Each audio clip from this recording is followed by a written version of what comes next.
आज सीआरपीएफ के लिए और देश की सुरक्षा के लिए जुड़े हुए सभी संगठनों के लिए बहुत हर्ष का विषय है कि आज सीआरपीएफ अपनी 83वीं वर्षगांठ मना रहा है। इस अवसर पर देश भर में देश की सुरक्षा और आंतरिक सलामती का काम करते हुए फैले हुए लाखों सीआरपीएफ के सभी जवानों को मैं हृदय से बधाई भी देता हूं और बहुत शुभकामनाएं भी देता हूं। मित्रों, भारत सरकार ने एक निर्णय अभी किया है कि सभी सीआरपीएफ उसका वार्षिक परेड देश के अलग अलग हिस्सों में मनाया जाएगा। इसके पीछे उद्देश्य यह है कि देश की सुरक्षा, सीमाओं की सुरक्षा और आंतरिक सुरक्षा में लगे हुए सभी सीआरपीएफ संगठन अलग अलग हिस्सों में जाकर देश की जनता से आत्मीय संबंध बनाए और देश की संस्कृति के साथ घुल मिलकर अपने आप को सदैव ड्यूटी के लिए समर्पित करें। इसी कार्यक्रम के तहत आज सीआरपीएफ की वार्षिक परेड ऐतिहासिक शहर जम्मू में आयोजित की गई है। आज मैं जम्मू में आया हूं। ये ऐतिहासिक नगर में मेरी बात की शुरुआत करने से पहले सबसे पहले मां वैष्णो देवी को प्रणाम कर मैं मेरी बात की शुरुआत करना चाहता हूं। ये यही भूमि है जहां पंडित प्रेमनाथ डोगरा ने और श्यामा प्रसाद मुखर्जी ने कश्मीर को भारत का अटूट हिस्सा बताते हुए एक देश में 2 प्रधान, 2 निशान और 2 विधान नहीं चलेंगे, इसका आंदोलन किया था। और हमारे देश के नेता श्यामा प्रसाद मुखर्जी का बलिदान भी इसी धरती पर इसी आंदोलन को करते करते हुआ था। आज मुझे आनंद है कि मोदी जी के नेतृत्व में श्यामा प्रसाद मुखर्जी और पंडित प्रेमनाथ डोगरा दोनों के स्वप्न आज पूरे हुए हैं और आज एक निशान, एक विधान और एक प्रधान का स्वप्न पूरा हुआ है। मित्रों, आज सीआरपीएफ के स्थापना दिन पर 2340 सीआरपीएफ के जो बलिदानियों ने बलिदान दिया है स्थापना से लेकर आज तक, और देश की पहले देश की सीमाओं की सुरक्षा करते हुए बाद में देश की आंतरिक सुरक्षा करते हुए नक्सलवाद, आतंकवाद के खिलाफ लड़ते हुए, कौमी दंगों को निपटते हुए वो सभी सीआरपीएफ के जवानों को आज मैं देश की जनता की ओर से बहुत विनम्र श्रद्धांजलि भी देना चाहता हूं और उनके परिवारों के बलिदान को देश की जनता हमेशा के लिए याद रखेगी। और देश का इतिहास जब भी लिखा जाएगा, ये 2340 बलिदानी, उनका बलिदान सुवर्ण अक्षर से लिखा जाएगा। इसका आश्वासन मैं उनके परिवारजनों को देना चाहता हूं। आज जिनको अपने उत्कृष्ट प्रदर्शन के लिए अलग अलग प्रकार के अवार्ड मिले हैं, उनको मैं हृदय से बधाई देना चाहता हूं और जिनको मरणोपरांत अवार्ड मिले हैं वो परिवारजनों को मैं कहना चाहता हूं कि आपके बेटे के, आपके पति के, आपके भाई की शहादत कभी विफल नहीं जाएगी। ये देश युगों तक उनकी शहादत को याद रखेगा। मित्रों, सीआरपीएफ ने एक जो परंपरा खड़ी की है, अपने आप का विचार करे बगैर, अपने आप का विचार करे बगैर देश का विचार करना, देश की सुरक्षा का विचार करना, ये परंपरा को मुझे विश्वास है सीआरपीएफ के सभी जवान आगे ले जाएंगे और सुदृढ़ करेंगे। हम सभी का आज के दिन यही संकल्प होना चाहिए। सीआरपीएफ केवल एक सीएपीएफ के रूप में नहीं है। देश का बच्चा बच्चा सीआरपीएफ के जवानों की शिस्त, समर्पण, बलिदान और त्याग की भावना की सराहना करता है। बचपन से मैंने देखा है, कोई भी दंगा हो, सीआरपीएफ के जवान आते ही लोगों के मन में ये आश्वस्ति हो जाती है कि अब दंगा शांत हो जाएगा, अब परिस्थिति को सीआरपीएफ संभाल देगी। ये आश्वस्ति वैसे ही नहीं होती, अनेक सालों की परिश्रम और उज्जवल इतिहास के आधार पर ये आश्वस्ति होती है।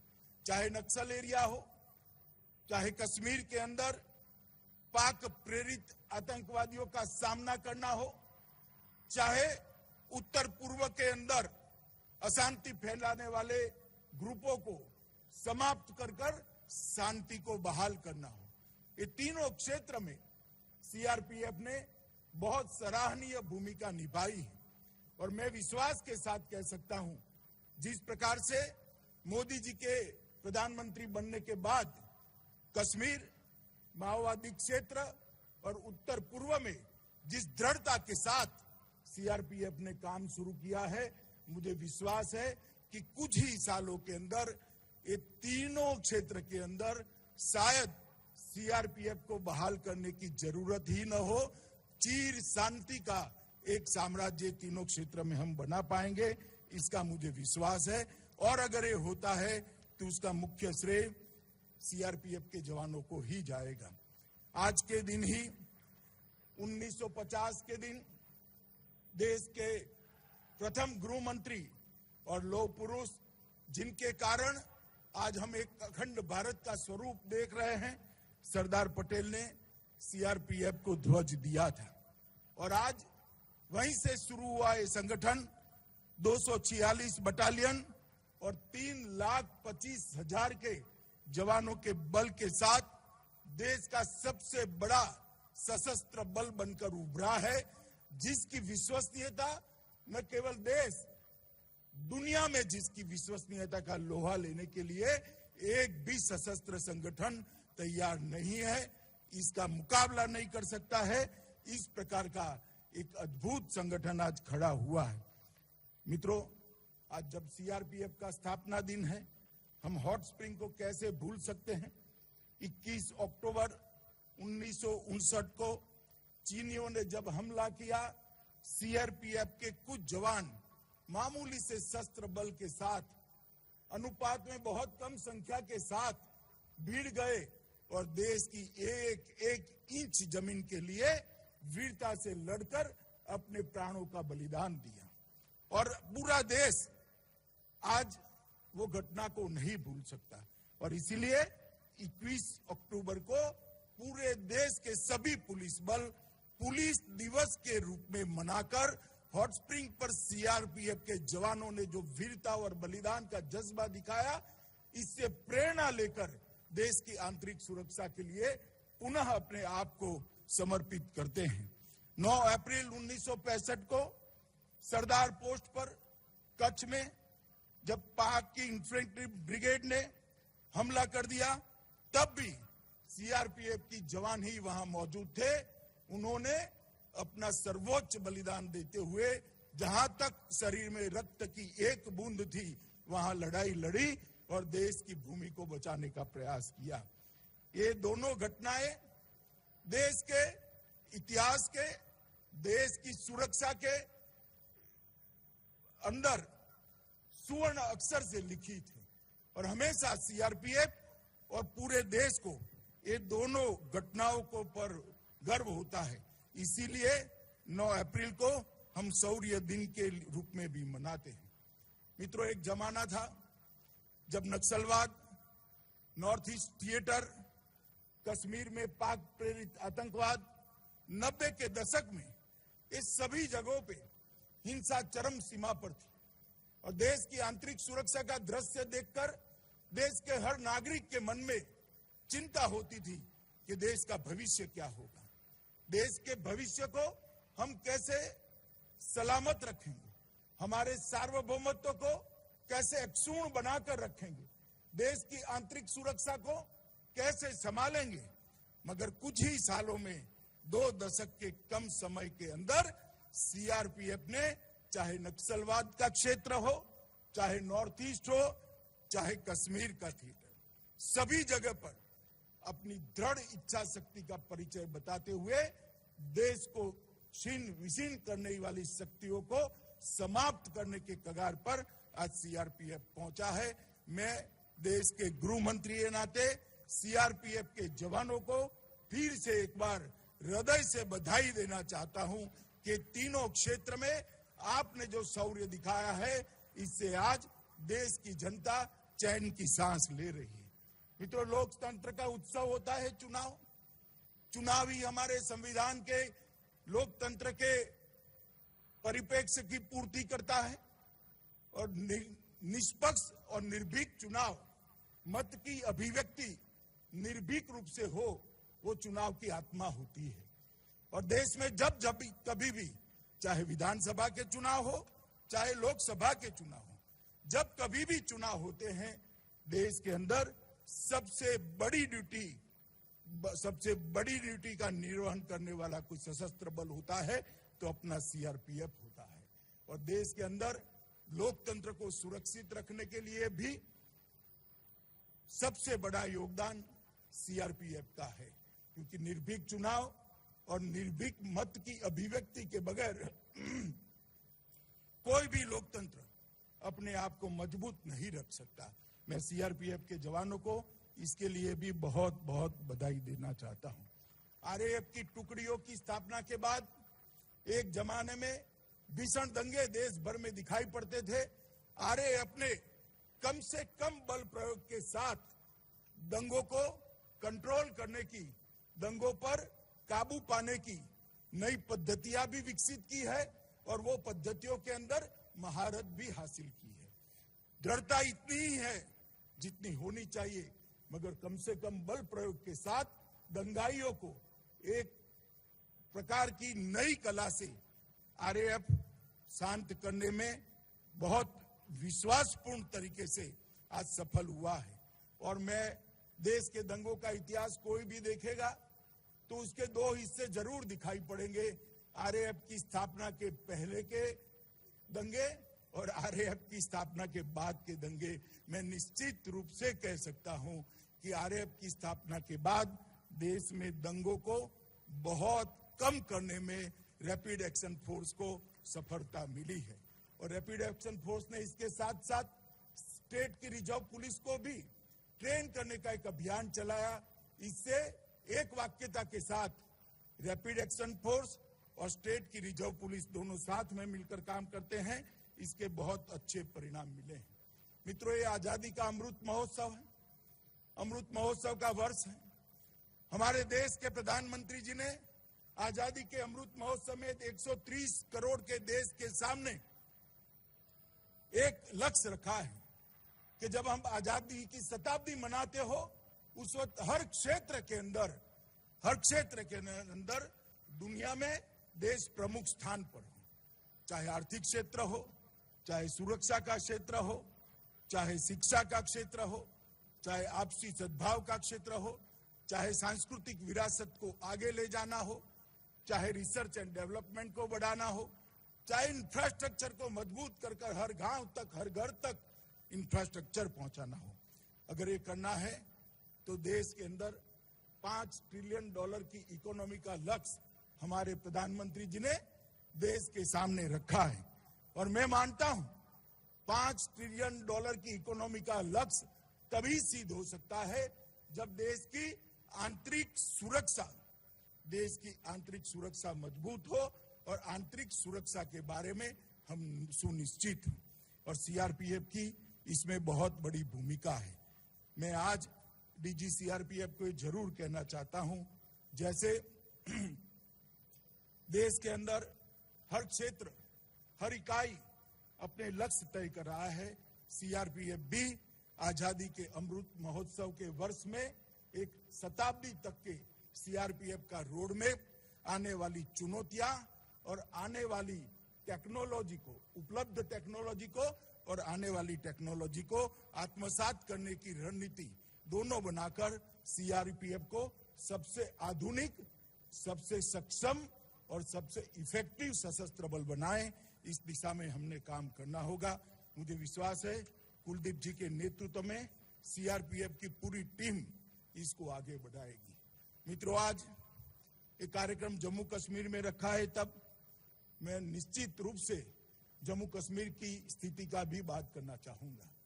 2014 में नरेंद्र भाई देश के प्रधानमंत्री बनने के बाद जम्मू कश्मीर की स्थिति में इतने कम अंतराल के अंदर बहुत बड़ा परिवर्तन आया है। सबसे पहली बात, जम्मू कश्मीर में लोकतंत्र को गांव तक पहुंचाने की शुरुआत हुई है। आज जम्मू कश्मीर के लिए और देश भर के लिए गर्व की बात है कि 33,000 से ज्यादा प्रतिनिधि ये लोकतंत्र का हिस्सा बना है। हर गांव में पंच सरपंच गांव को विकास के रास्ते पर आगे ले जा रहे हैं। तहसील पंचायतें बनी है, जिला पंचायतें बनी है। लोकतंत्र को जमीन पर पहुंचाने में आज नरेंद्र मोदी सरकार को बहुत बड़ी सफलता मिली है। मित्रों, इसके साथ ही धारा 370 हटाने के कारण दलितों, पिछड़े वर्ग, महिलाओं और पहाड़ी लोगों को एक प्रकार से जो विकास की प्रक्रिया से कहीं न कहीं कटे हुए थे, नए कानूनों के तहत इन सबको समाहित करते हुए सर्वस्पर्शीय, सर्वसमावेशक विकास की शुरुआत जम्मू कश्मीर में हुई है। और मैं मानता हूं कि जम्मू कश्मीर के अंदर सबसे बड़ा काम हुआ है, जो सशस्त्र बलों की सबसे बड़ी सफलता है कि यहां पर आतंकवाद पर एक निर्णायक कंट्रोल लेने में सशस्त्र बलों को सफलता मिली है। औद्योगिक विकास भी देश की आजादी से लेकर अब तक जितना इन्वेस्टमेंट जम्मू कश्मीर में आया है, हमारे एलजी साहब यहां बैठे हैं, मैं उनको बहुत बहुत मनोज जी को बधाई देना चाहता हूं कि 33,000 करोड़ से ज्यादा का इन्वेस्टमेंट जम्मू और कश्मीर के अंदर जमीन पर उतारने में जम्मू कश्मीर प्रशासन को सफलता मिली है।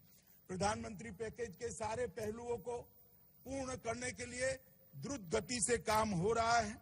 हर घर जल, बिजली हर घर पहुंचाना, कोरोना के लिए एक अद्भुत व्यवस्था खड़ी करना, हर घर में शौचालय पहुंचाना, हर घर के अंदर आयुष्मान भारत का कार्ड पहुंचाना, ये सारी योजनाओं में 100% सैचुरेशन जम्मू कश्मीर लाया है। इसके लिए जम्मू कश्मीर प्रशासन बहुत बहुत बधाई का हकदार बनता है।